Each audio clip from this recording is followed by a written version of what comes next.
Olá, bem-vindas e bem-vindos a mais um podcast Mulheres Políticas. E hoje eu estou aqui no meu estúdio com uma mulher que é referência na política do Rio Grande do Sul.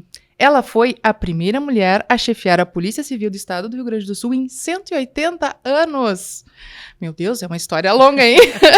180 anos da instituição. Período de 2019 até 2022. Foi titular da Delegacia da Mulher da capital Porto Alegre. Tornou-se a primeira mulher presidente da Associação dos Delegados de Polícia aqui no estado, tendo sido eleita também como presidente do Conselho Nacional de todos os chefes de polícia do Brasil. Hoje, atua no Legislativo Gaúcho como deputada estadual eleita com mais de 40 mil votos.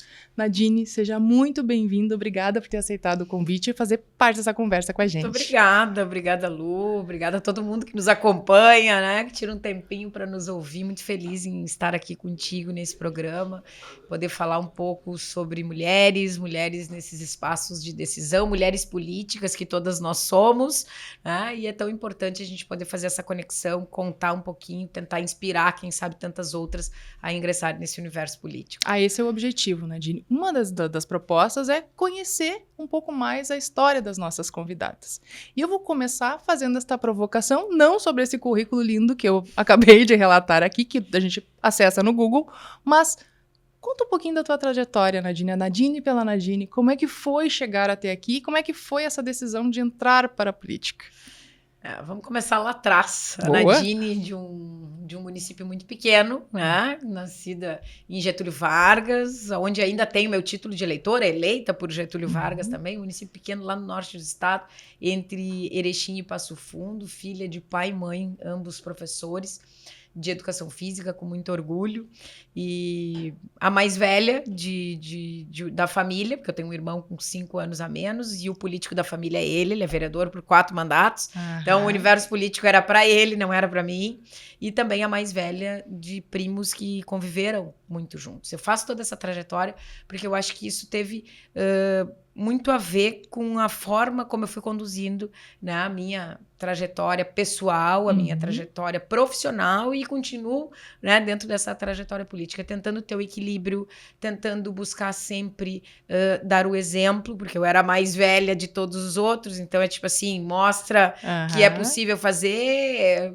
te comporta, porque os outros também se inspiram, enfim, eu acho que eu trago um pouco isso da vivência pessoal, porque isso fez com que eu fosse, todos os espaços que eu ia ocupando, eu tentava de alguma forma ensinar, tentava de alguma forma trazer outras pessoas, e eu acho que a minha missão dentro da política também é um pouco isso, é mostrar para as mulheres que cada uma de nós temos as nossas histórias, nós temos as nossas dores, as nossas vivências, as nossas inseguranças, e com tudo isso a gente consegue chegar lá.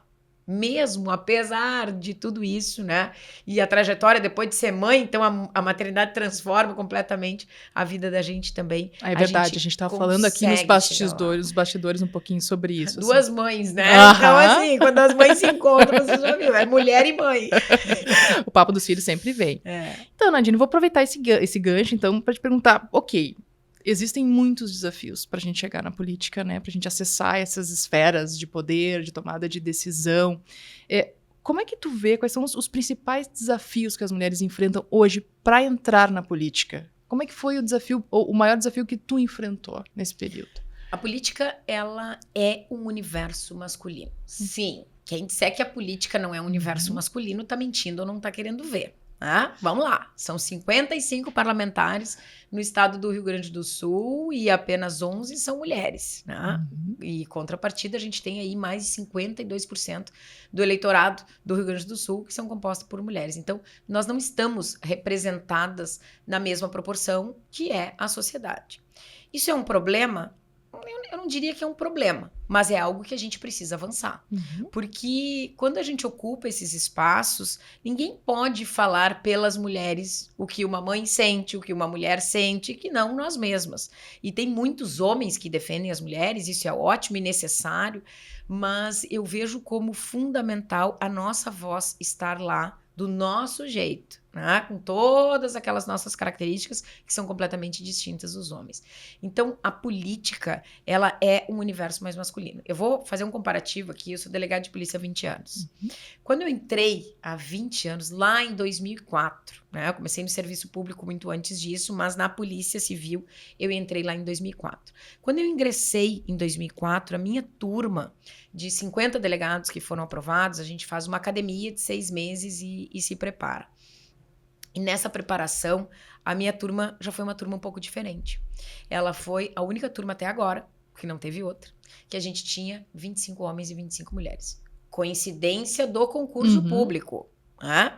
Geralmente mais homens do que mulheres, uma instituição muito mais masculina do que feminina, mas a minha turma teve uma coincidência que eu não acho que seja uma coincidência à toa, né? Foi dessa turma que saiu a primeira mulher chefe de polícia, quando a gente conseguiu ter meio a meio, né? Lá na nossa formação, lá no nosso início, e obviamente que as escolhas é uma escolha do governador, é uma escolha política, inclusive, embora a gente seja técnico profissional, a escolha de quem comanda uma instituição, de quem comanda a Polícia Civil é uma escolha política.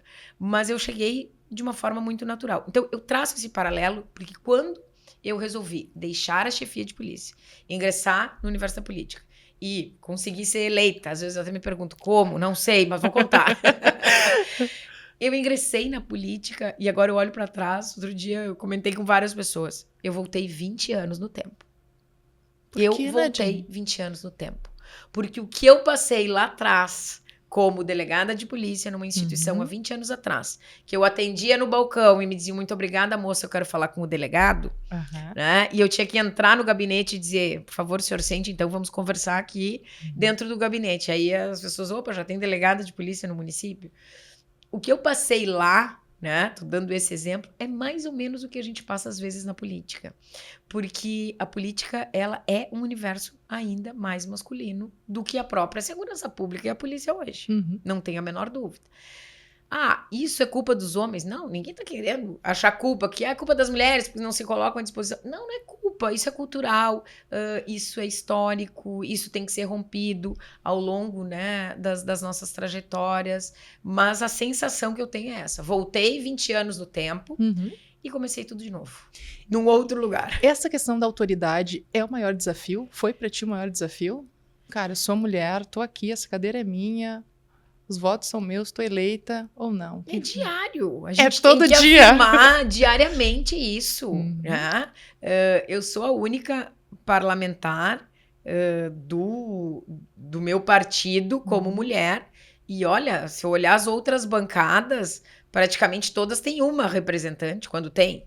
Né? Então, assim, são 5, 6 versus uma, 4 versus uma, é mais, a proporção é 55 tem 11. Tá? Então, às vezes, a gente mesmo tem que entender. E a política depende de muita conexão, de muito deixar disso, de muita compreensão, de poder fazer elos. Também nada anda na política se a gente não souber conversar, não souber dar um passo para trás, não souber abrir mão de algumas coisas para poder avançar juntos. É uma grande engrenagem, né, que precisa funcionar entre homens e mulheres.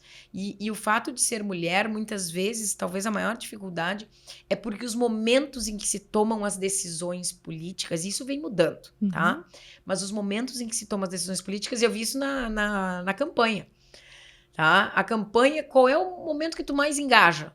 É no churrasco, é no barzinho, né? E aí a gente é mulher, eu fazia campanha ao longo do dia, de noite eu queria ir para casa, né? Eu queria ficar um pouco com meu marido, eu queria ficar com o meu filho, é um pouco da característica feminina. Eu tinha que ir no mercado, eu tinha que cuidar, né, das coisas da casa e a gente não quer abandonar isso.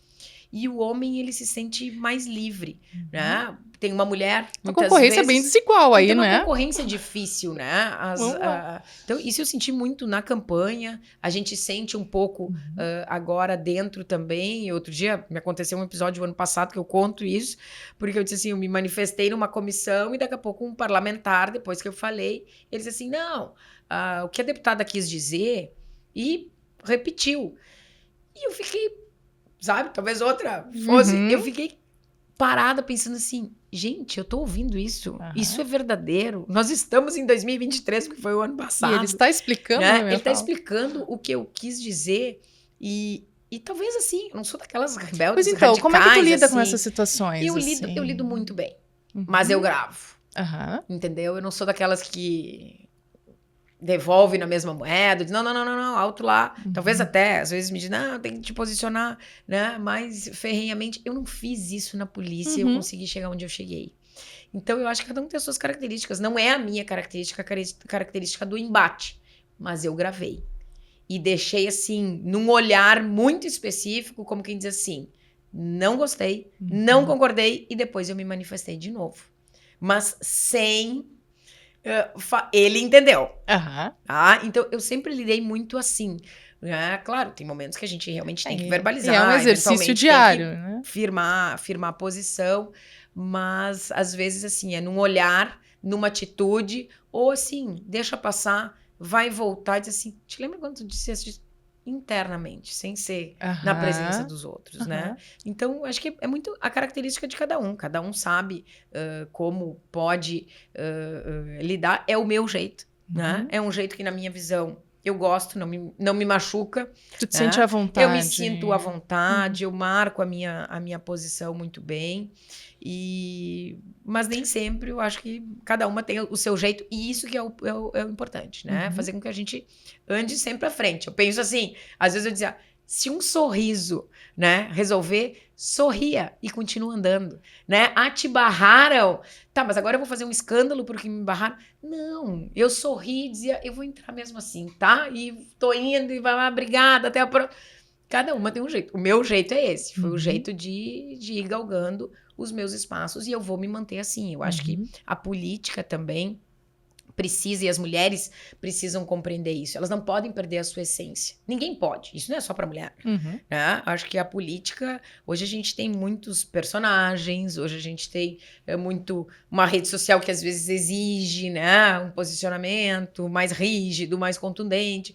Se a pessoa é assim, ok. Agora, difícil muitas vezes eu enxergo, a pessoa não é isso que ela está vendendo ser. Então, eu entrei na política e a única coisa que eu disse, a política não vai me mudar. Né? A minha bandeira é ser mulher, é defender as mulheres. Porque isso é uma pauta de esquerda. Eu não sou uma mulher de esquerda. E eu não tenho problema nenhum com a esquerda, assim como eu não tenho com a direita. Né? Eu tenho pautas de esquerda, que para mim não deveria ser assim chamado, que eu me identifico. É sobre os grupos vulneráveis, sobre os direitos humanos. Gente, ser humano tem que defender isso. Isso é uma pauta de esquerda, não é. Às vezes, em alguns lugares eu vou dizer assim, eu digo, eu sou feminista. Elas olham e dizem, feminista? Eu não acredito que você tá dizendo isso. Como se fosse um palavrão dizer que a gente é feminista. Não, eu sou feminista, eu defendo as mulheres, a posição das mulheres, o empoderamento feminino, parece que é outro palavrão que a gente fala. Isso não é pauta de esquerda. E eu entrei também com esse objetivo de mostrar que não pode um partido político, uma direita ou uma esquerda se apropriar. É como a direita agora é a dona da bandeira do Brasil. Não é. A bandeira do Brasil é de todos nós. Então, tentar levar esse equilíbrio. Eu sou uma libriana. Né? A libriana que está sempre tentando equilibrar, é o meu jeito. E aí a gente sofre críticas e não tem problema nenhum. Sempre digo que bom que a gente vive numa democracia. Podem não concordar, mas eu acho que a política precisa cada vez mais um rumo para o equilíbrio. O que nos une? Qual é a convergência que a gente tem aqui? Porque senão a gente vai ficar gritando o tempo inteiro e não vai avançar. E o meu objetivo na política é passageiro. Eu tenho a minha profissão, né? Eu já me realizei profissionalmente, cheguei no topo da carreira, onde ninguém chegou, nenhuma outra mulher chegou. E me mantive lá com muita tranquilidade, mostrei trabalho, porque também quando eu cheguei lá, me disseram, isso aí não vai dar certo. Né? E eu ouvi de outras mulheres, isso. Né? Algumas mulheres dizendo, mas tu acha que eles vão te deixar ter esse espaço como chefe de polícia? Eram 5.300 homens e mulheres, muito mais homens do que mulheres, hoje... praticamente 50%, meio a meio, a primeira instituição que tem quase meio entre homens e mulheres, e essa transformação é porque a gente fincou o pé lá dentro e disse, aqui a gente vai ficar e não vai sair. Então, vou fazer uma analogia para a política. Tá falando sobre o aumento, né, da participação das mulheres lá na corporação, e que é preciso marcar passo e estar presente. Como é que a gente aumenta o número de mulheres participando na política? É importante aumentar o número de mulheres? E como é que a gente faz isso? Como é que a gente incentiva isso? Como é que tu vê essa pauta? É essencial. Tá? Eu não tenho dúvida de que a sociedade, a instituição da qual eu vim, a segurança pública, enfim, ela se transformou nos últimos anos pela participação feminina. E se tem alguém que pode transformar a política, esse alguém é o ser feminino, é a mulher. Né? É com as características femininas, com o nosso olhar, que é diferente dos homens. E aí, às vezes, a gente vê, eu quero igualdade. Eu sempre disse, eu quero paridade. Né? Eu quero oportunidade. Né? Eu não quero ser igual, eu nunca fui igual ao meu marido. Né? Que graça tem, né? A gente ser igual, se a gente... Isso a gente errou por muitos anos. Inclusive... Na política, em todas as profissões, lá na minha profissão, lá atrás, tinha muitas mulheres que entravam e diziam, bom, para eu me firmar aqui, então eu vou ter que falar, né, andar como os homens. Não é isso, não é sobre isso. Foi um momento importante, foi, para poderem entrar e sobreviverem lá dentro, talvez sim, mas não é sobre isso, é sobre as diferenças que podem transformar esses ambientes. E aí, se a gente for igual, a gente vai estar fazendo mais do mesmo. Então, na política, precisa de mulheres? Precisamos muito de mulheres. E aí é um grande desafio. É como entrar e depois como se manter. Que a gente estava falando sobre isso, né? Tem uma barreira que é a da entrada e depois a de manter essa vida, que não é uma vida muito fácil, né? Que não é uma vida tranquila, assim. São muitos percalços durante toda a trajetória. A gente tem... E aí a gente vive... Esse ano é um ano eleitoral. Né? Um ano de eleições municipais, enfim, em que a gente ouve de novo. Tô precisando de mulheres, porque existe uma regra, né? Uma regra eleitoral que diz que 30% não precisam ser mulheres. É 30%, né? Feminino ou masculino. Pode ser 70% mulheres e 30% homens. É para ter, pelo menos, uma representatividade.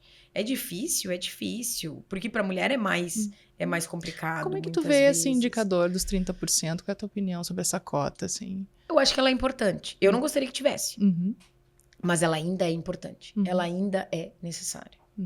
A gente tem um movimento até nacional que diz pula para 50. Eu até assinei antes de entrar, logo que eu me filiei, eu assinei um movimento nacional que é das mulheres do Brasil, né, que é o pula para 50. Olha, não é 30, é 50%. Vamos lá, vamos discutir isso também.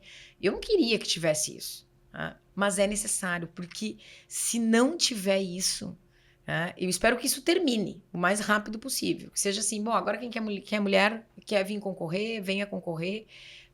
Mas é necessário, todos os números nos demonstram assim, que o Brasil está na posição, se não me engano, 132 do mundo na participação das mulheres na política. É muito distante. É muito distante da realidade social. É muito então, distante. assim, quem toma as decisões são os políticos. Né? E aí, homens tomam a decisão pelas mulheres. Então, precisa ter. Infelizmente, eu acho que ainda precisa ter. Eu não gosto, não concordaria, não gostaria que tivesse, mas ainda é necessário. Então, assim, vamos lá, mulherada, né? E os homens também. Isso não é um recado para as mulheres. Isso é um recado para os homens. Se os homens querem uma política diferente, se os homens tem que também trazer junto, dar uma oportunidade. A mulher pode ser uma baita parceira. Aliás, às vezes é muito mais sintonia, né? Entre homens e mulheres trabalhando junto, porque a mulher compete muito. Né? Eu acho que 2 grandes equívocos nossos, talvez 3, eu diria. A questão da competitividade entre as mulheres. Parece assim, se eu não chegar lá, tu também não pode.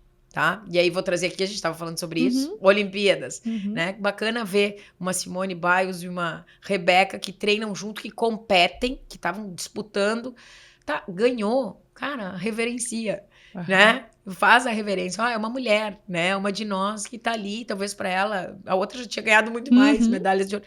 Legal Foi lindo, né? Foi uma cena linda, uma cena linda. É uma cena, assim, do esporte para a vida. Então, competir menos, eu acho que a gente precisa tentar arriscar mais. E aí, nós mães, vêm as culpas, né? Nós mães também somos responsáveis pela criação das mulheres e dos homens. Perfeito. Que é um homem ver requisitos de emprego. Né? Ele vai lá, tem vaga para tal coisa, ele vai lá e deixa o currículo, ou nem deixa o currículo assim, me apresentar, tô aqui. E a mulher, ela olha todos os requisitos assim, gente, não tem 5 itens aqui, dos 5, 3 eu não sei nem o que é, então eu nem vou. A gente tem essa... E é da natureza. Lá atrás, se a gente pegar as crianças, com 5 anos, os guris estão lá, competindo, jogando futebol. Onde é que tá a menina? Eu acho que isso pega pra nós mães também, né? Porque vamos combinar, né? Nós somos mães dos homens e das mulheres, e a gente tá lá incentivando, vou fazer uma janela bem, a gente tá lá incentivando os nossos meninos a concorrer, a se expor, a dizer que o mundo é deles. E o que nós estamos dizendo para as nossas meninas, né? Vamos fazer uma análise sobre isso, né? Isso não quer dizer que a menina não tem que brincar de boneca, Claro, não tem, claro. mas tem que jogar um pouco mais pro mundo também, né? Então, essa competição que vem lá de trás é o que a gente leva pra vida. É porque também, quando a gente começa a chegar mais perto do topo, parece que o número de vagas é menor. Porque a gente olha, são 55, mas são 11 mulheres. Se são 11, é muito menor aqui. Então é aqui que eu vou ter que competir, é aqui que eu vou ter que concorrer. Então realmente tá tudo errado. E não é assim. Não é. Não é a vaga assim. não é de ninguém, a vaga tá Perfeito. aberta. Cada eleição, Perfeito. Isso serve para o município, serve para o estado, enfim. Mas a gente tem, realmente serve a gente precisa falar. Serve para o mundo corporativo também. Tem muita semelhança nessa questão das mulheres com certeza. Sem dúvida. Na Polícia Civil, vamos lá, na minha gestão, 2019, como chefe de polícia. Eu assumi, a Polícia Civil tem 12, 13 departamentos que são os diretores, né? Cada um comandando uma determinada área específica, e é quem dá o suporte para o chefe de polícia.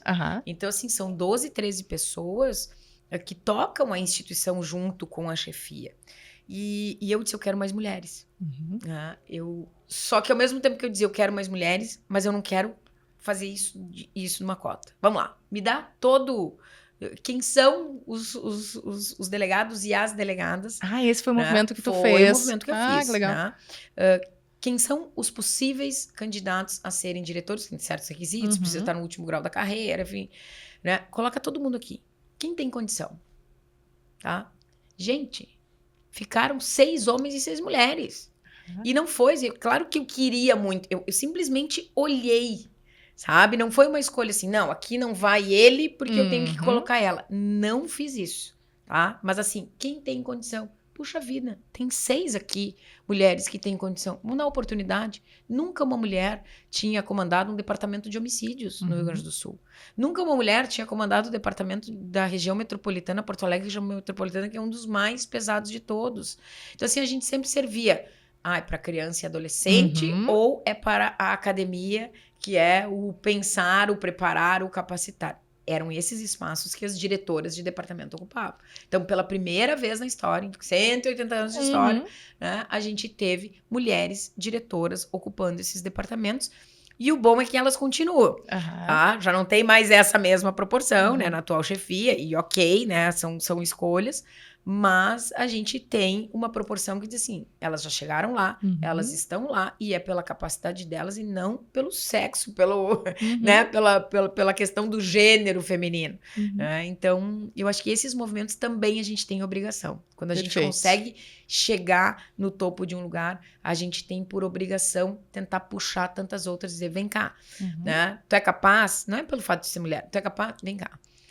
Então, acho que esse movimento só uma mulher pode fazer por outras mulheres. Os homens também podem, mas é mais raro. Né? Então, eu acho que a mulher tem quase que um dever na minha visão. Ótima colocação. Como é que foi essa transição de chefe de polícia para deputada? Porque são 2 vidas diferentes. Como é que foi fazer esse movimento? Gente, o pior é assim, ó, o pior é como é que tu sai de uma chefia de polícia com uma autoridade, né, de comando e vai para uma esquina, numa sinaleira, pedir voto. Antes disso, né? Antes ainda. Lu, antes disso. Então, assim, para mim foi um momento muito marcante, a eleição municipal. E tu não tem a história política não tá na tua família, assim, né? Não, foi uma novidade, meu irmão é vereador, um município pequeno, enfim, realmente, assim, ele se elegeu com 18 anos de idade, queria ser vereador, então tá no 4º mandato, um município pequeno, representativo, né? Importante, amo de paixão o meu município, mas lá, né, naquela vida, é muito diferente. Então, eu sempre digo, o político da família era ele. Eu fui convidada, a primeira vez foi 2009, 2010. Fazia tempo esse namoro. Fui convidada por um partido político. Eu tava na Delegacia da Mulher. E estava coordenando todas as delegacias da mulher do estado do Rio Grande do Sul. Hoje eu consigo entender um pouquinho por que me olhavam, né? Porque hoje agora eu penso com uma cabeça política. E eu olhei e disse, muito obrigada, recebia todos os deputados, todo mundo. E dizia, muito obrigada, Deus me livre. Mais ou menos assim, entendeu? Política partidária, me filiar no partido político, não, muito obrigada, não quero. E realmente eu nunca quis, nunca fui filiada a nenhum partido político. Não me arrependo, eu acho que eu fiz certo, eu conseguia circular entre todos e eu tinha a minha profissão e a minha história como algo prioritário naquele momento. E isso só virou uma oportunidade quando eu disse, bom, cheguei aonde eu queria chegar. Né? E também não foi algo assim, pensado, não, eu vou fazer isso porque eu vou ser chefe de polícia. Não, eu deixei as coisas acontecerem e eu dizia, estou aqui. Sabe? Era mais ou menos assim, alguém tem que fazer... Vou fazer. Então, eu me colocava nos espaços para dizer, tô aqui, tô à disposição, não sei se eu vou saber fazer, mas eu tenho quem sabe, isso é muito importante, porque a gente também não sabe tudo. Então, eu cheguei no posto mais alto de comando da instituição.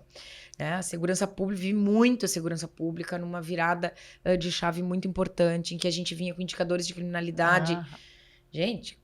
2017 e 2018, piores anos da segurança pública do estado do Rio Grande do Sul. Daí tu chega em janeiro, entrega a chave e diz assim, bom, agora a responsabilidade é tua de fazer essa volta e fazer com que todos os indicadores de criminalidade tenham queda e efetivamente a gente conseguiu. No meio disso tudo, uma pandemia, outro desafio, né? Então, mulher com aquele sentimento de mãe, de proteção, de medo, tendo que dizer para todo mundo, vai trabalhar, preciso de ti na rua. Então, foi um misto de emoções nesses 3 anos e meio como chefe de polícia, que me disse assim, bom, vamos lá, eu preciso ir além. Porque eu tinha esse discurso, né? Que a gente tinha que ocupar os lugares, que a gente... Assim, várias vezes batiam na porta e convidavam. E eu dizia, não, muito obrigado, não, muito obrigado. Né? Cada vez eu tinha Só que eu disse, tá aí agora. Né? Cheguei aonde nem eu sabia que era possível chegar. Cheguei. Eu não posso ter um discurso e uma postura diferente. Né? Então, assim, eu preciso me desafiar. Eu preciso... Se a gente dizia que a gente tinha que ocupar os espaços, eu olhei para a política e 8 partidos políticos me convidaram para concorrer. Enquanto chefe de polícia, nos últimos 6 meses ali, em que eu acabei tomando a decisão e saindo. Quando eu cheguei em casa um dia, eu disse pro meu marido... Isso quer dizer alguma coisa, né? Isso quer dizer alguma coisa. Isso quer dizer alguma coisa sobre mim. Tá, tocava meu telefone, o presidente do partido tal. Eu recebi, achava que era alguma coisa sobre segurança pública. Não. Né? O fato era, precisamos de ti no universo político. Tu tem todo esse discurso como mulher. E eu disse assim, bom, eu preciso colocar em prática isso e ver. Até para ver se é difícil mesmo, se é possível, o que tem que mudar. Então, mudar a minha parcela de contribuição como cidadã, né, como mulher. Então, a decisão foi muito nesse sentido, de dizer, bom, a minha missão aqui está cumprida. Eu continuo como delegada de polícia, eu continuo licenciada, eu não estou aposentada. Eu posso voltar no momento que eu quiser, né, para a instituição, mas eu precisava me desafiar, eu precisava experimentar, né, esse universo. Então, foram vários convites aí, vários nãos, até que a gente se sente preparada. Eu acho que isso também é importante, a gente ter convicção de que quer isso. E eu só me elegi por causa disso. Porque é muito difícil. Muito difícil. Sair com autoridade de chefe de polícia e ir para uma sinaleira, como eu disse para vocês, com um papelzinho na mão, entendeu? Porque eu disse assim, como é que faz, como é que pede voto? Né? Foi uma lição de vida. Porque eu me lembro de estar na sinaleira, de tentar entregar o papel e o vidro fecha. Porque ninguém quer falar sobre política. E aí, daqui a pouco, o vidro fecha e eu olho e era um colega meu. E aí, daqui a pouco, toca o meu telefone. Chefe, é a senhora na sinaleira. Eu nunca vou esquecer disso, né? Eu vou voltar. Ele fez a volta. Eu pego. Entendeu? E eu disse assim, sou eu. Tá? Pá, mas a senhora na sinaleira. Eu disse, é assim que tem que ser feito política. Perfeito. Se é assim que a gente ganha eleição, e eu fui descobrindo muito empiricamente, porque ninguém ensina... Que é uma outra questão, né? Te jogam lá dentro e dizem assim, ó, aqui tu te filia, aqui você é bem importante pra nós, venha, nos ajude, agora é contigo. Entendeu? E aí, quem é que ensina? Mas a vida é um pouco assim. Não adianta também a gente ficar esperando que os outros vão pegar no colo. Não tem isso, em nenhum lugar tem isso. Tu trouxe uma fala bem importante, que é, eu não preciso estar preparada pra tudo. né? E isso é uma coisa que não tá posta, né? Enquanto a gente não se sente totalmente preparada, a gente não embarca, né? Então, ainda é interessante essa característica, assim, de trazer. E eu vou voltar ainda para a questão de chefe de polícia, porque quais foram os maiores desafios que tu enfrentou enquanto chefe de polícia? É uma vida, né? Quanto tempo tu ficou? 3 anos e meio. 3 anos e meio. 3 anos e meio. Como é que foi? Quais foram os maiores desafios? O que tu encontrou, assim? Primeiro, montar uma equipe coesa, né? E fazer, acho que o grande desafio foi isso. Às vezes a gente assume determinados lugares e espaços de decisão e chega lá e diz assim, não, aqui sempre foi assim. Tá? E a mulher tem um pouco isso, né? Sempre foi assim, mas agora vai ser diferente. Tá? Então, quebrar algumas barreiras, impor um outro ritmo. Tá? Eu abri mais, eu recebi as pessoas, às vezes, os próprios... A instituição policial, e tem que ser assim, ela é muito hierarquizada. E isso não pode ser perdido. Tá? Mas, por outro lado, a gente pode abrir. Porque a gente fala tanto em humanizar os espaços, a gente também tem que humanizar a instituição. Então, às vezes, um agente lá de uma delegacia, né, queria conversar com a chefe de polícia, fazer uma reclamação, às vezes, e assim, a gente não está em todos os espaços. Eu acho que eu nunca me senti perdendo autoridade, e no início eu tive até um embate com quem me cercava. É que é uma mudança cultural Porque era forte, uma mudança, né? em que eu dizia, eu quero receber essa pessoa. Então eu vou lá. Eu fui muito no interior, né, visitar os colegas e tentar conversar dentro dos espaços. E isso também é fazer política. Lá pelas tantas eu me dei conta que a gente faz política todo o tempo. Uma coisa é a política partidária, que é a que eu faço hoje, né? Mas lá atrás, a minha vida inteira, eu fiz política. Nós, mulheres, fizemos política 24 horas. Talvez nós somos o ser humano mais político de todos, mais do que os homens. É isso que a gente tem que entender, né? Tentar buscar essa política partidária, mas ser a gente mesmo. Então, era fazer política, uma política institucional, de querer fazer diferente. Então, eu ouvia, eu dava espaço, né? Eu decidia na hora que tinha que decidir, eu dizia não na hora que tinha que dizer, e como parlamentar eu também digo não. Porque a pior coisa que tem são 500 mil pedidos que chegam lá. E eu digo, gente, nunca prometam o que a gente não pode cumprir, porque eu não vou, como deputada estadual, como cidadã, e eu nunca, como delegada de polícia, eu sempre dizia, eu não vou atravessar a rua para ter que fugir de determinada pessoa, porque daqui a pouco eu prometi algo que eu não pude cumprir. Então, dentro da instituição, a gente teve... Eu como chefe de polícia, tive vários embates. Acho que esse, assim, de tentar mudar, tentar fazer uma gestão mais aberta, uma gestão que ouvia, uma gestão que acatava, muitas vezes, algumas sugestões, que dizia que era importante os mínimos detalhes. Às vezes, assim, mas como é que vai se preocupar com o prédio? Eu me lembro que eu mandei fazer placas de identificação para todas as delegacias de polícia, que são as placas que estão hoje em todas as delegacias. Eu quero padronizar, né? Eu quero organizar, né? Tem que pintar o Palácio da Polícia, né? Pouco tempo, tem que pintar, tem que ter o logo, tem que mostrar. Ah, mas tá cheio de problemas assim, mas se a gente não cuidar da casa da gente, e aí vem um pouco o lado, né? Mulher, organiza, faz bonito, porque a pessoa se sente melhor para trabalhar nesse ambiente e também recebe. A pessoa que chega numa delegacia, se tiver o teto caindo, e tem muitas, com muitos problemas, não estou dizendo aqui que foram resolvidos todos os problemas, longe disso, né? Mas se a pessoa vai procurar o Estado, né? Porque está com um problema, e chega num lugar que está totalmente bagunçado, desorganizado, que as pessoas estão desestimuladas, a pessoa sai e diz assim, bom, ele não consegue cuidar do teto, como é que vai cuidar do meu problema? Com o meu problema? Então, esse olhar, sabe, de qualificação do atendimento ao cidadão, de olhar a pautas mais humanitárias, né?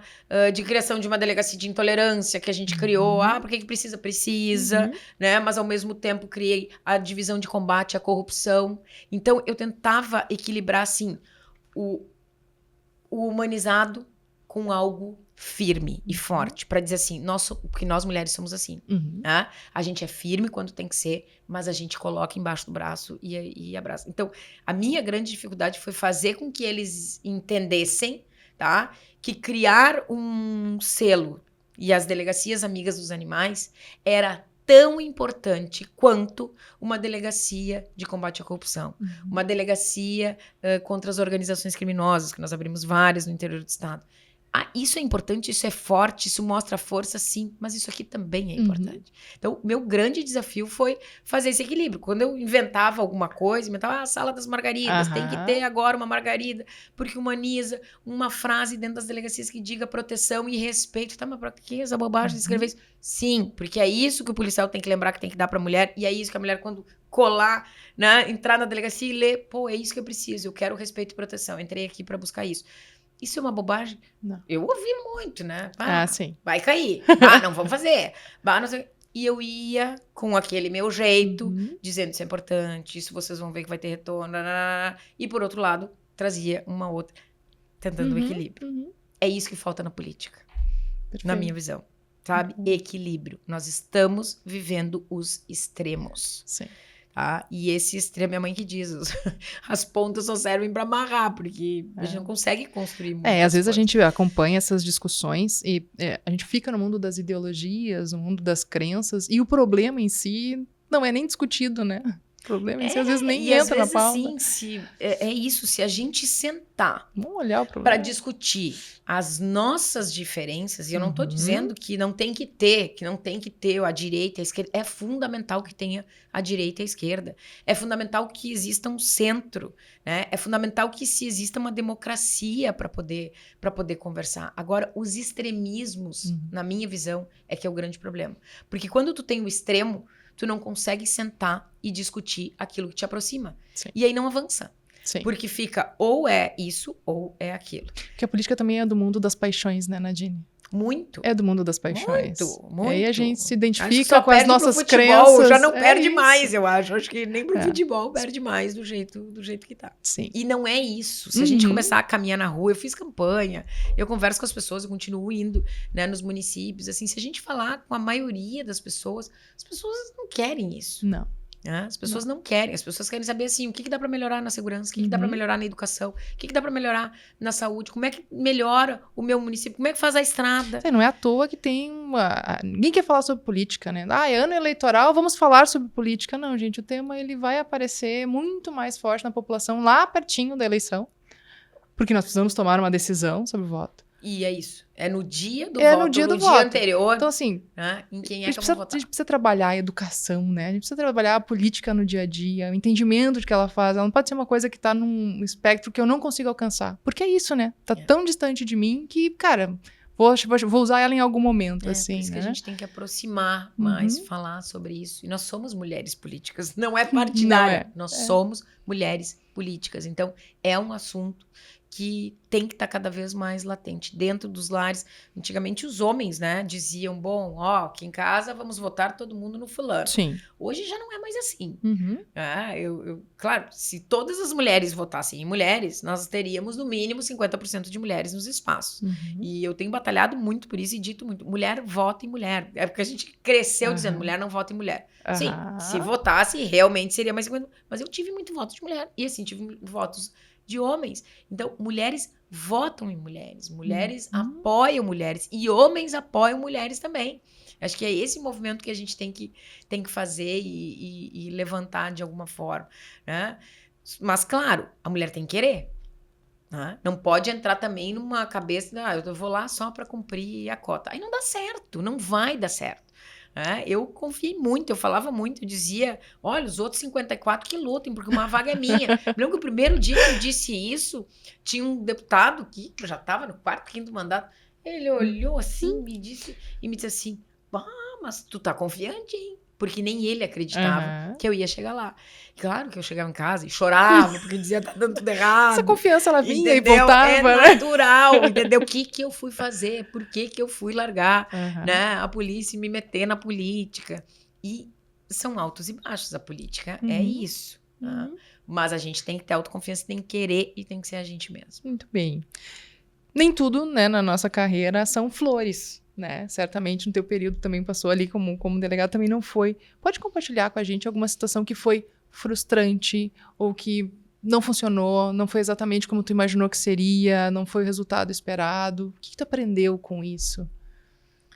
Eu aprendo todos os dias, continuo aprendendo e lá aprendi muito, né? Acho que frustrações só nos fazem crescer. Eu acredito muito nisso. Eu sempre digo, vamos tentar olhar o copo. Eu sempre tentei olhar o copo meio cheio, em vez de olhar o copo meio vazio. Deu errado. Teve muita coisa que me frustrou, muita coisa que deu errada. Talvez um pouco essa questão de vir para o legislativo, de experimentar o legislativo. Claro que o legislativo estadual não é exatamente isso, mas assim, as frustrações de legislações que são criadas, né, em momentos de tensão, ou momentos que eu vou surfar essa onda, então eu vou inventar uma lei, né? E lá, como profissional, eu pensava assim, isso aqui não tá certo, né? Isso aqui não traz a realidade. Não é possível que a gente tenha que prender 4, 5, 6 vezes a mesma pessoa e essa pessoa continue solta. Isso me frustrava muito como delegada de polícia. Frustrações no universo feminino. Eu vivi, mês de agosto, são 18 anos da Lei Maria da Penha. Eu vivi antes da Lei Maria da Penha. Eu entrei na instituição antes da Lei Maria da Penha. Eu tenho inúmeras histórias para contar de vários plantões em que as mulheres chegavam visivelmente lesionadas, sem dente, com o olho roxo, né, com criança no colo e dizia, delegada, hoje doeu muito, hoje a senhora vai prender, é a terceira vez que ele me agride. E a gente não tinha o que fazer. Porque era um crime de menor potencial ofensivo e como autoridade policial ali, como delegada de polícia, eu não tinha como dar resposta. E quem é que decide isso? É o legislador, é o político. Quem é que pode levantar essa bandeira? Então, várias situações frustrantes eu vivi de tentar fazer e todos os dias levantar a cama e dizer, vamos de novo. Isso não é porque não deu certo, porque eu não concordo, porque nem tudo a gente concorda. Realmente, nem tudo são flores. Então, acho que isso também fez com que eu dissesse, eu quero ter uma experiência fora daqui. Para ver também como é que as coisas acontecem, como é que as leis são formadas, de onde vem, como é que parte isso. Claro, uma legislação penal, como eu estou dizendo, é muito mais federal do que estadual, mas a gente consegue, de alguma forma, começar a ter uma visão do todo. Que isso também é importante. Eu acho que a gente tem que dar um passo de cada vez. Para mim é muito importante. Eu fiz isso na minha trajetória profissional e eu vou fazer isso na minha trajetória política. Eu não posso ser aventureira.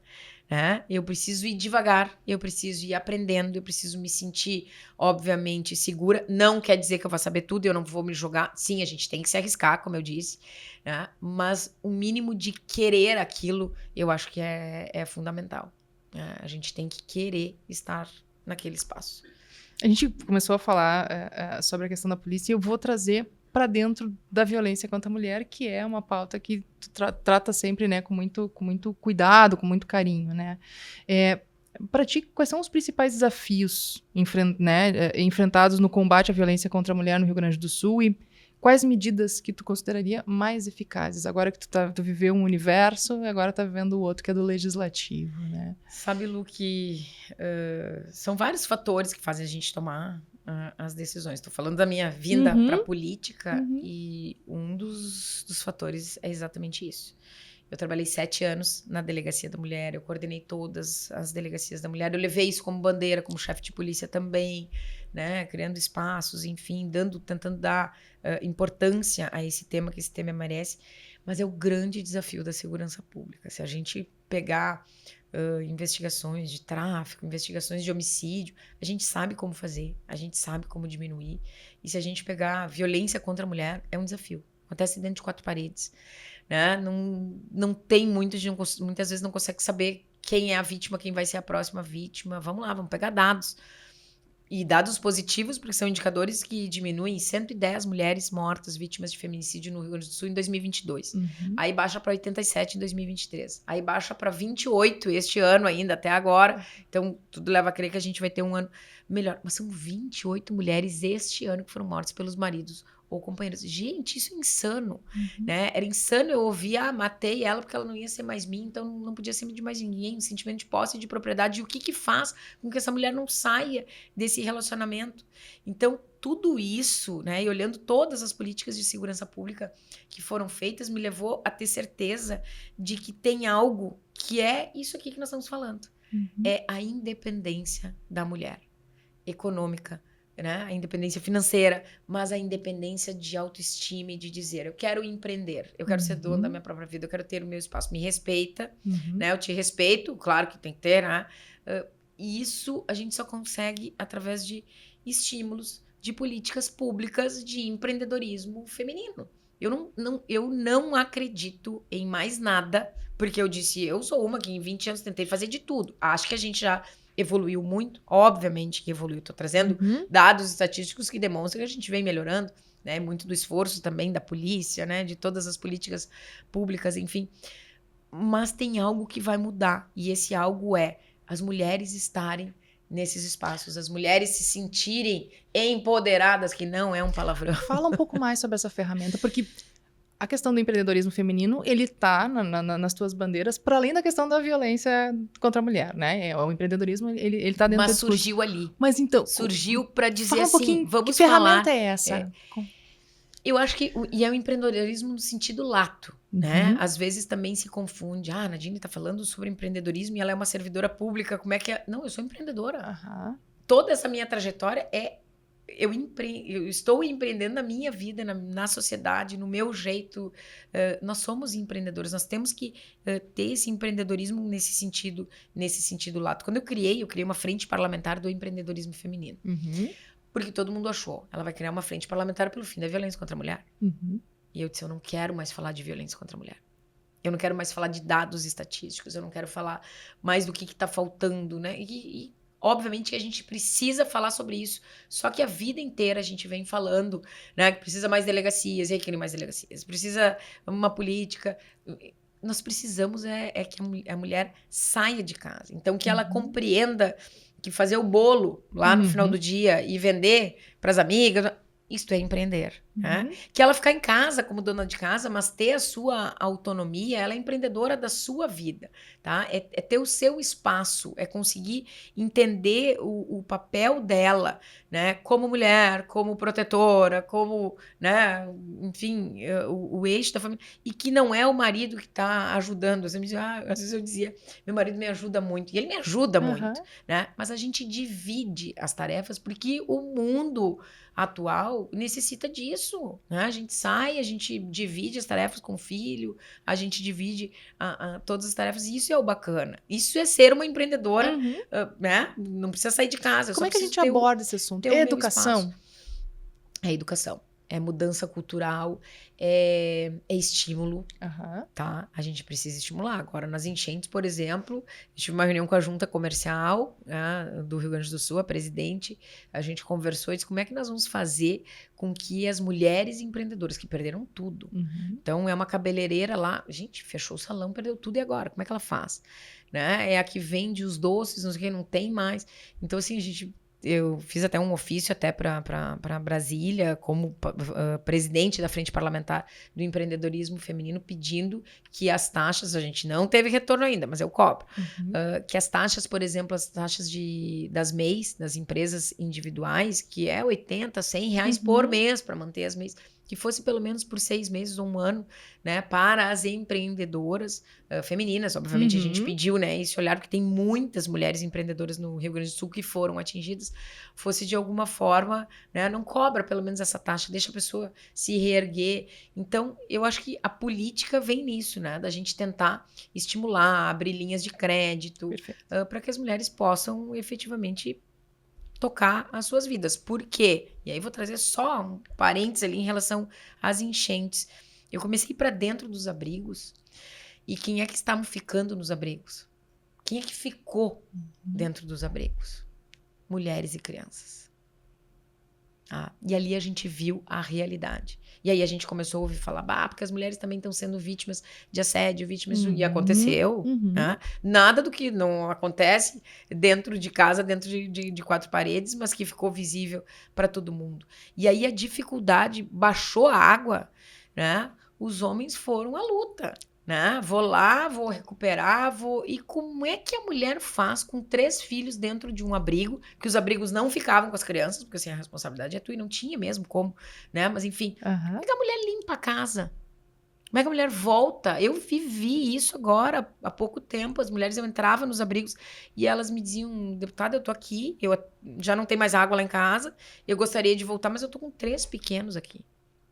Quantos maridos e quantos casamentos foram desfeitos dentro dos abrigos, porque também vivi muito isso, né? De que o marido, assim, olha, agora cada um para um lado, mas o pro lado é Cada que um os por filhos, si, no caso eu. entendeu? Mas os filhos, Fica a contigo. maioria, não é, tem outra regra, tem muitos homens hoje, e mudou Sim. isso, mas é a esmagadora maioria. Bem. Essa questão não é só a questão do empreendedorismo, né? É todo uma um cuidado social com essa mulher. É a creche para a criança. É a capacidade dela de poder empreender. É a divisão do trabalho doméstico. São muitos fatores, né, envolvendo esse negócio todo, né? Exatamente. Muito bem. Quais os projetos que tu tem te dedicado aí, que a gente não falou ainda? Como é que tá esse ano no parlamento? O que tem se envolvido um pouco mais? Bom, primeiro, vivi um primeiro ano, o ano passado, também como vice-presidente da Assembleia. Comecei a protocolar alguns projetos de leis. Tenho como bandeira a questão da segurança pública e a questão da mulher muito firme, muito forte. Não vou abandonar essas bandeiras. A gente conseguiu aprovar projetos na área da segurança pública, transformando a possibilidade do PSEG, que é um programa de incentivo à segurança pública, para que a gente pudesse utilizar, e estou cobrando, porque não adianta só aprovar a lei, a gente precisa ver ela funcionando no papel, para que o ICMS, né, as empresas possam, aquele ICMS que deve para o estado do Rio Grande do Sul, possa ser investido em prédios públicos. Nós temos um gargalo muito grande na segurança pública, porque os prédios são antigos, são deficitários e muitas vezes não tem condição, o estado não está tendo condição de ajudar nesse sentido. Então, aprovamos uma alteração nesse projeto. Na área das mulheres, a gente aprovou uma consolidação também das mulheres, né? Nem eu sabia que nós tínhamos mais de 30 leis estaduais de proteção às mulheres, elas estão esparsas. E aí, imagina, eu como delegado de polícia não tinha conhecimento de que muitas leis são aprovadas, mas elas ficam, né? Então, como se fosse um código da mulher. Hoje a gente tem um código da mulher, uma consolidação. Todas as leis entram para dentro dessa consolidação. E tantos outros projetos aí que a gente acabou aprovando, protocolando, com muito cuidado, porque eu também sempre disse, eu não quero ser aquela parlamentar que sai protocolando milhões, acho que a gente tem leis demais e pouca efetividade. Então, eu sempre cuido o que realmente vai fazer a diferença. Agora, recentemente também, nessa área, e participo de várias discussões, eu estou dentro da CCJ, então só por mim passaram mais de 67 relatórios, né, que é onde a gente analisa a constitucionalidade, a legalidade de projetos de leis. E isso era uma coisa que eu não entendia muito. Um parlamentar, parece que a gente consegue fazer uma lei sozinho. Não tem como. O sistema é um sistema que exige diálogo e existe muito acordo. Né? Exige o acordo.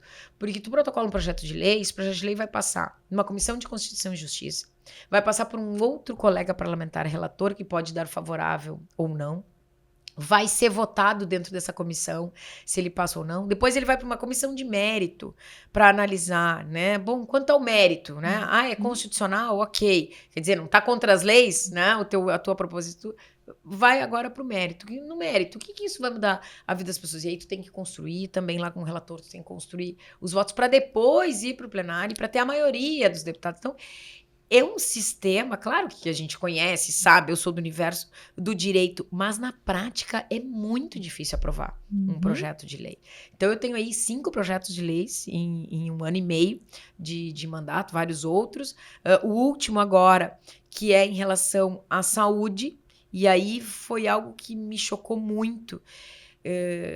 E eu vejo assim, a gente precisa falar sobre isso. Isso não serve só para as mulheres, né? A questão da saúde pública, a questão do câncer.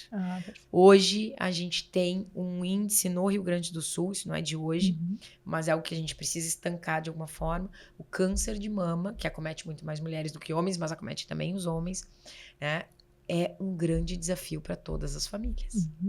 Então, a gente aprovou um projeto de lei que fala sobre a navegação dos pacientes com neoplasia maligna de câncer de mama. E já fui procurada por vários outros... Qual é a ideia? Vamos explicar. Conta pra O nós que é aí. navegação? O que é isso, tá?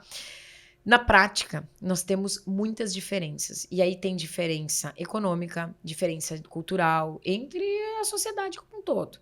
O diagnóstico para ti pode ser o mesmo diagnóstico para mim, só que as minhas crenças e o mundo que eu vivo vai fazer com que eu leve o meu tratamento de uma forma e tu vai levar de outra. Só que é científico, é técnico. Já existe uma lei federal que diz que em 60 dias precisa, né, ter o tratamento. Enfim, esses espaços de tempo não são cumpridos. Então, o que traz a navegação? E aí uma parceria muito grande do IMAMA, né, e do FEMAMA, né, a FEMAMA, que é a Federação Nacional, que me trouxeram isso de alguma forma, em conversas informais que eu tive com elas e acompanhando muitas amigas que estavam passando por isso ao longo do ano passado. Eu me dei conta que eu disse assim, bom, saúde não é a minha pauta, mas só um pouquinho, né?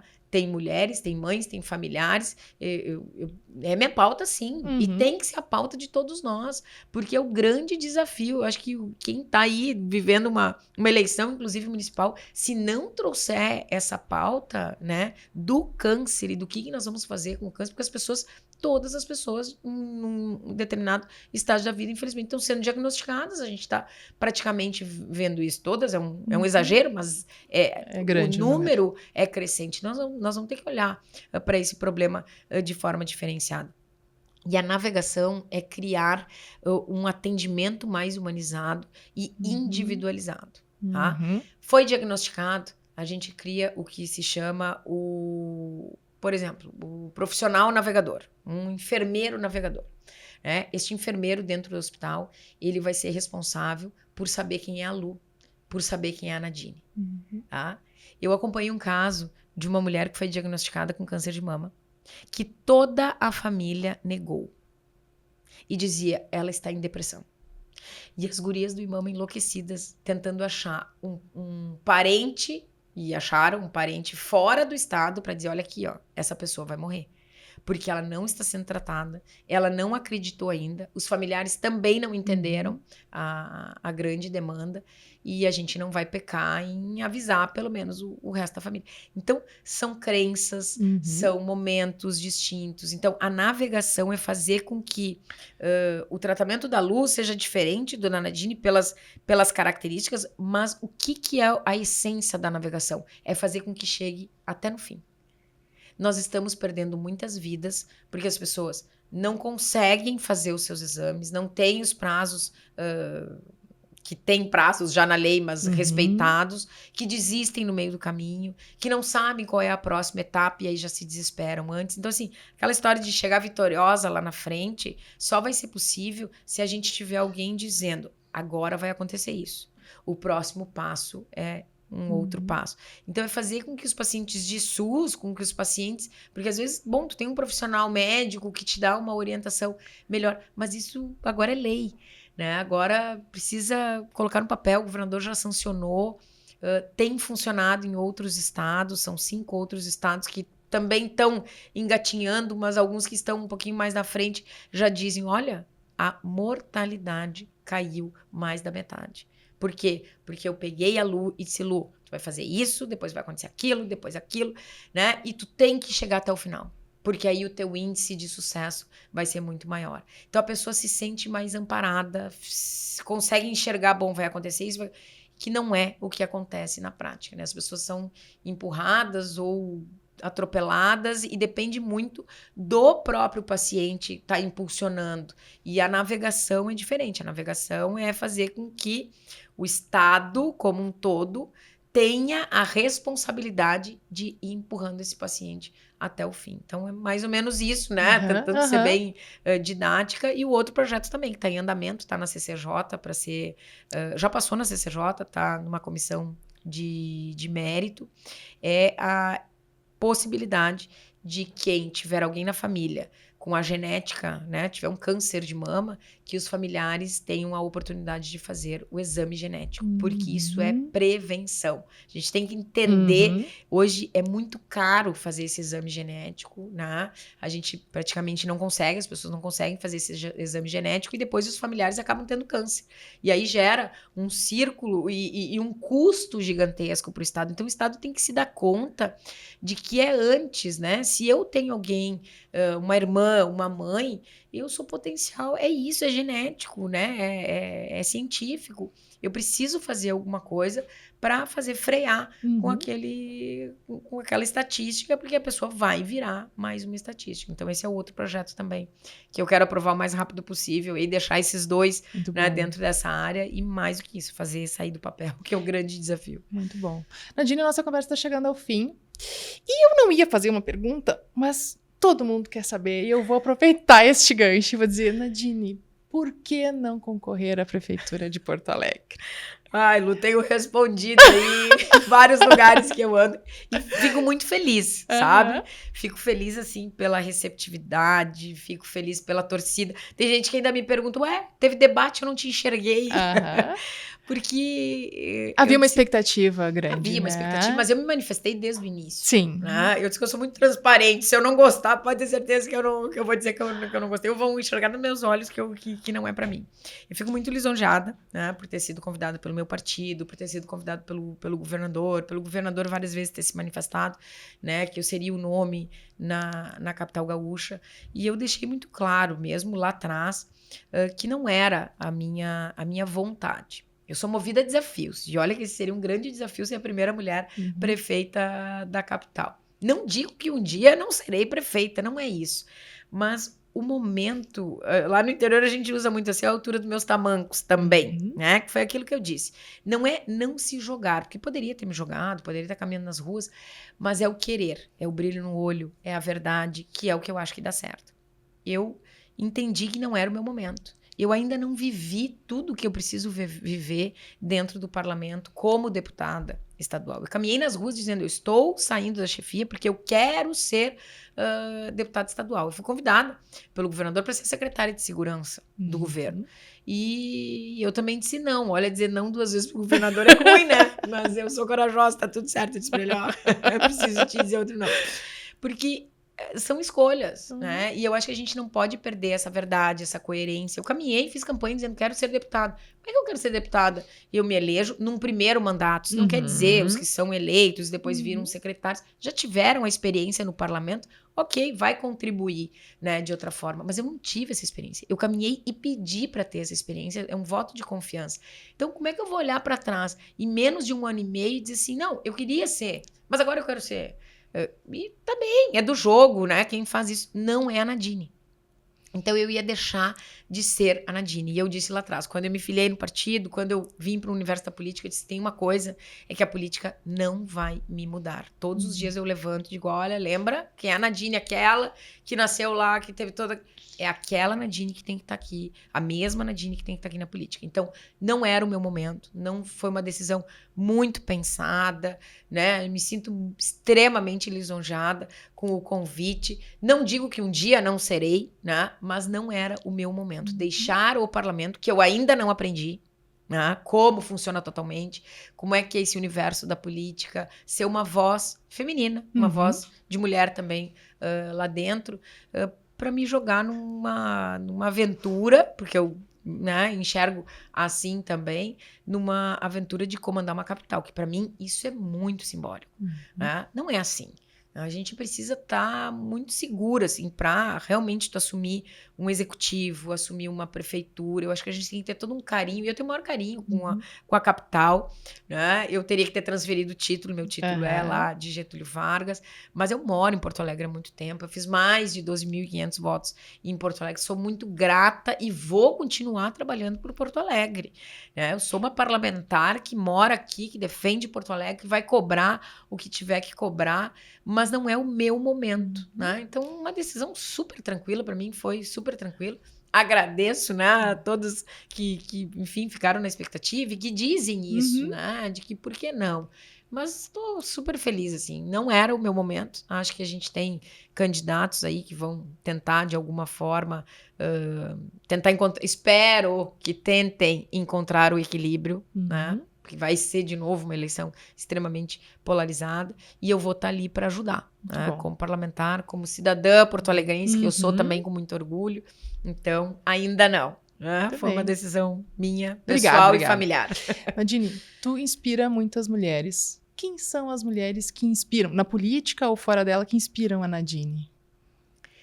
Gente, tem tanta mulher que me inspirou, e cada uma do seu jeito, cada uma no seu tempo. Acho que exemplos até, às vezes, até mulheres que a gente nem conhece, né? Que a gente acaba lendo, mas vamos falar das nossas, né? Vamos falar de mulheres que vieram antes de mim, né? E mulheres que... Vou citar uma aqui, que eu sempre cito, porque para mim é extremamente marcante, a Maria Berenice Dias. Né? Foi a primeira desembargadora do estado do Rio Grande do Sul. A Maria Berenice Dias, quando eu voltei de 6 meses de licença maternidade, nos convidaram para dar uma palestra juntos. Nossa, Maria Berenice, né, era o ícone, né, do mundo jurídico, aí, do direito, que era o universo que eu vivia. E eu me lembro, nós duas sentadas, eu disse: Maria Berenice, eu vou pedir para sair da Delegacia da Mulher, porque eu não vou dar conta. Eu tô com uma criança, eu tinha um filho, né? Imagina, o Cadu nasceu lá, tava no meio da Delegacia da Mulher, eu disse: não vou dar conta, não tem como. Eram 40 mulheres por dia que eu tinha que atender, eu ia muito em palestras e eventos. E ela colocou a mão assim, eu me lembro como se fosse hoje, né? E ela me disse assim: não faz isso. Né? Tu vai dar conta, a gente consegue. Ele vai ter o maior orgulho da mãe quando ele crescer. Lu, o dia que eu assumi a chefia lá em 2019, né? O meu filho com 10 anos de idade, participando de todo aquele evento, voltei para casa, né? Posse com o governador. No outro dia de manhã, capa de todos os jornais, e aí eu vi que... Daí tu te dá conta, assim, nossa, né? Tomara que outras mulheres venham e que não sejam mais notícias assim. Claro que a gente fica lisonjada, mas, né, que isso sirva de estímulo. O meu filho me olhou e me disse assim: mãe, tu é a primeira mulher na história a ser chefe de polícia. Mãe, eu não acredito que eu sou filho dessa primeira mulher. O dia que ele me disse isso, de quem que eu me lembrei? Da Maria Berenice Dias. Porque talvez a história seria completamente diferente, né? Se eu não tivesse... Não, vamos lá. É mãe que dorme 2 horas de noite, que acorda para amamentar 3 vezes na noite, que chega com olheira, mas tem que estar lá. E o dia que ele me disse isso, veio a Maria Berenice, né, que disse assim: valeu a pena. Né? Então, acho que a gente precisa ver como uma palavra num momento que nem... Né, só um incentivo. Então, mulheres, arrisquem mais, né, se coloquem mais nesses espaços. Fácil não é, nunca foi e nunca vai ser, né? Mas a gente precisa estar lá com o nosso jeito, a nossa cara, a nossa vontade, quando a gente quiser, onde a gente quiser. E assim, nós chegamos ao fim de mais um episódio de Mulheres Políticas. Esteve comigo aqui no estúdio a deputada delegada Nadine, um papo muito gostoso, a gente podia passar horas aqui conversando. Obrigada. Se você gostou desse conteúdo, deixe seu comentário. Nadine, gostaria de deixar alguma mensagem para o nosso público? Gratidão a ti por ser uma mulher também que inspira, que está aí na luta como empreendedora, que está falando sobre política, sobre mulheres, e que dê tudo certo aqui no teu programa. Conta sempre comigo para te apoiar, para estar aí impulsionando também, e que muitas outras se inspirem em ti também, Lu. Muito obrigada, Nadine. Pessoal, chegamos ao fim. Muito obrigada pela audiência. Se você gostou desse tipo de conteúdo, deixe o seu like e compartilhe. Até logo!